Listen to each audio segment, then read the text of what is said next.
Nabomoyi nanga atakufele nzoto. Oh oh, nalikasi na yo. Nabomoyi nanga ataminyoko elekie. Bonjour, je réponds au nom de Maman Colette Nzinga de Biangata. Je suis mariée et mère de 3 enfants. Aujourd'hui, je suis venue vous parler de rassemblement de futures femmes de bonheur. Et cela, c'est un mouvement national qu'international qui a pour but d'éduquer les jeunes filles chrétiennes qui aspirent au bonheur. Vous savez, aujourd'hui, vous allez voir que la fille, les femmes, indexées par rapport à leur accoutrement, par rapport à leur façon de vivre.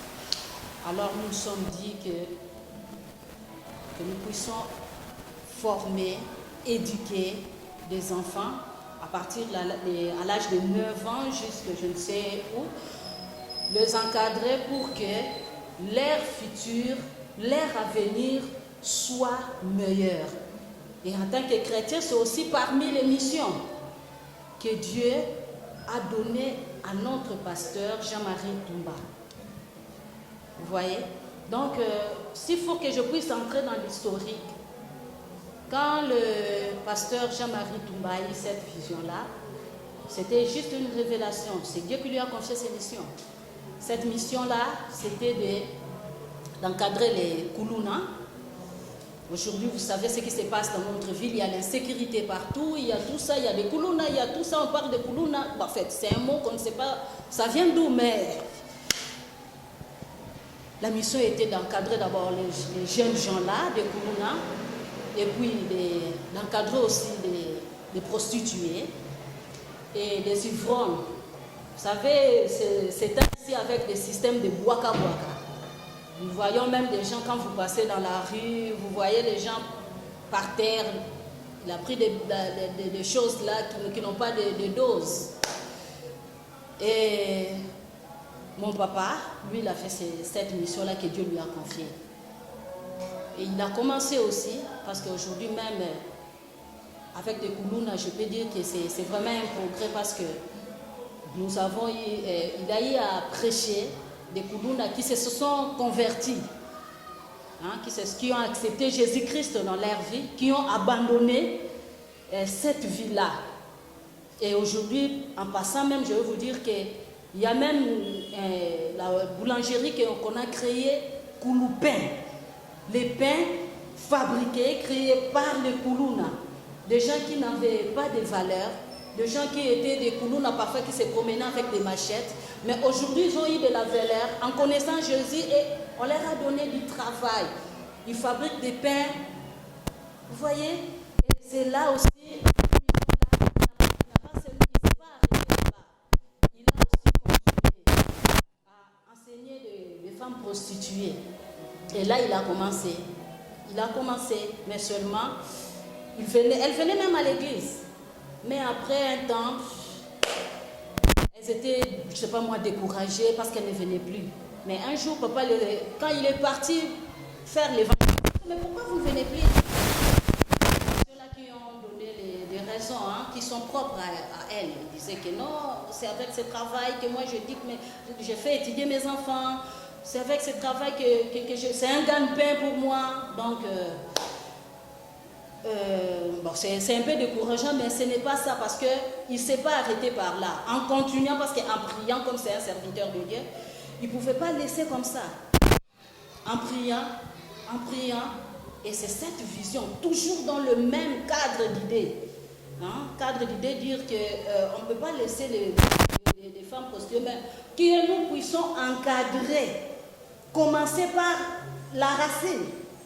Hein, vous voyez, on a commencé par encadrer ces enfants-là, des jeunes filles de 9 ans, 10 ans, 11 ans, jusqu'à hier. Et moi qui vous parle aussi, hein, bien que je n'étais pas j'étais aussi encadrée. pour que je sois ce que je suis. Alors nous sommes dit qu'on puisse encadrer des enfants pour que demain, qu'elles ne deviennent pas des prostituées.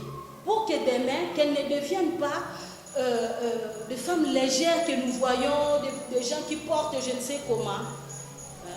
Si une fille est mal encadrée, vraiment c'est une bombe à retardement pour la nation congolaise. Donc il faut les encadrer. Et nous aussi, aujourd'hui, moi je suis maman. Je suis maman, j'ai 3 enfants, j'ai 2 filles. Et ces filles-là doivent être encadrées pour qu'un jour, qu'elles puissent être utiles dans la société. Moi je travaille, j'ai étudié, je travaille, je suis femme. Notre but fondamental, c'est promouvoir le leadership d'une femme. Vous voyez? Donc nous voulons que les femmes puissent se donner de la valeur. Que la femme puisse comprendre que je ne suis pas inutile, mais je suis utile pour la société. Que la femme puisse comprendre cela. Que la femme, vous savez aujourd'hui, vous voyez, le gouvernement qui vient de sortir dans notre pays, il y a des femmes. Si c'est combien de femmes là? Et c'est vraiment louable. La femme ne peut pas rester derrière. Comme dans le temps, qui était toujours dans la cuisine, je dois être là pour héberger les enfants, tout ça. Mais non, des choses ont changé. C'est aujourd'hui là, la femme doit se donner de la valeur. La femme doit être capable de se défendre. C'est dire que je suis une femme et je prends ma responsabilité de femme. Vous comprenez?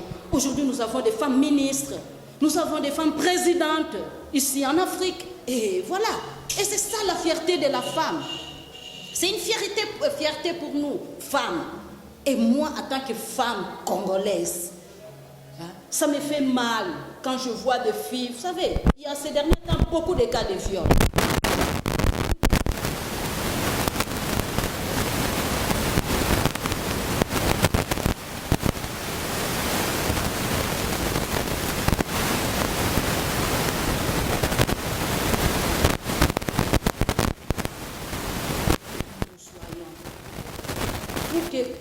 Demain, qu'elles ne deviennent pas comme les femmes que nous voyons dans la rue.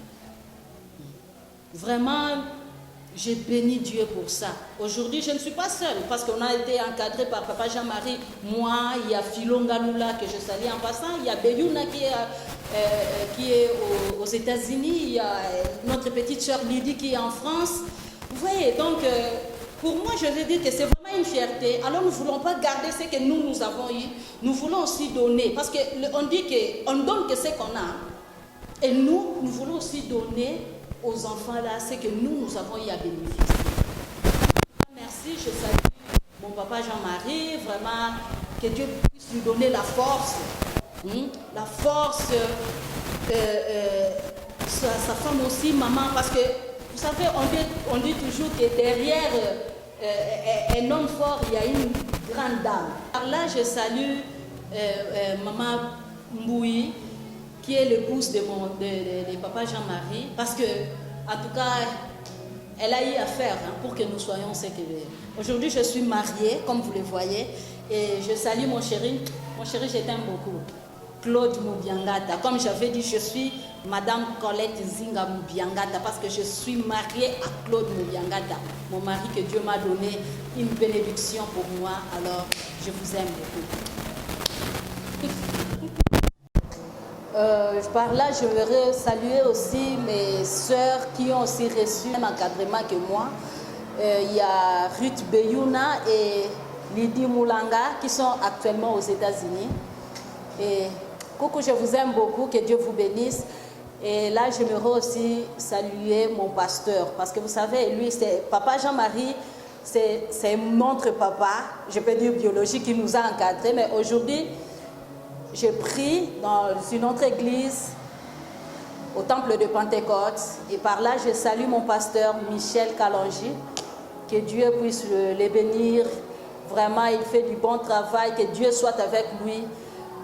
Nzamba pambola omingi papa.